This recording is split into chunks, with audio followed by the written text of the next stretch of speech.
રાપર તાલુકાના રામવાવ ગામમાં ગૌચર જમીનમાં ભૂમાફિયાઓ દ્વારા દબાણ કરવામાં આવ્યું છે।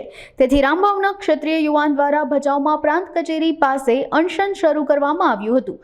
5 દિવસે શહેર અને તાલુકાના કેટલાક સંગઠનો દ્વારા અનશન પર ઉતરેલા યુવાનને સમર્થન જાહેર કરાયું હતું। 5 દિવસથી ભૂખ હડતાળ પર રહેલ ક્ષત્રિય યુવાનની રાત દિવસ સંભાળ રાખતા ઇકબાલભાઈ શેખ કચ્છની કોમી એકતાનું એક ઉદાહરણ પૂરું પાડ્યું હતું।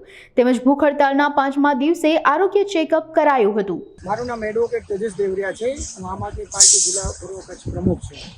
આજે અમે શિવભાઈ જાડેજાના સમર્થનમાં આવ્યા છીએ, જે ગૌ માતા માટે લડત લડી રહ્યા છે। રામવાવ ગામના સર્વે નંબર 966, 67 અને 68ની જે 600 એકરનો ભૂમાફિયાઓ દ્વારા દબાણ કરવામાં આવે છે। અનેકવાર રજૂઆત કરવા છતાં સરકારમાં બેસેલા ભ્રષ્ટ અધિકારીઓ અને નેતાઓ ભ્રષ્ટના કારણે ગૌ માતાને આ બધું સહન કરવું પડે છે। ત્યારે આજે ચોથો દિવસ અનશનનું શુભાંશ છે। ત્યારે અમે પ્રાંત અધિકારી શ્રીની રૂબરૂ મુલાકાત કરી।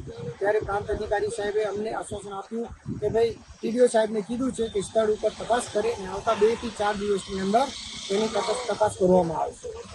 મારું રાજ્ય સરકારને એ કહેવાનું થાય છે કે જ્યારે ચૂંટણી આવે છે ત્યારે તમે ગૌ માતાના નામે વોટ લ્યો છો અને તમારા જ ભરતીયાઓ દ્વારા મોટા પાયે ગૌચર જમીન હડપવામાં આવે છે, ત્યારે તમે કેમ કોઈ નથી બોલતા? સાથે અમે સરકારને રજૂઆત કરવા માગીએ છીએ કે આવા ભૂમાફિયાની વિરુદ્ધમાં કડકમાં કડક કાર્યવાહી કરવામાં આવે। જય હિન્દ।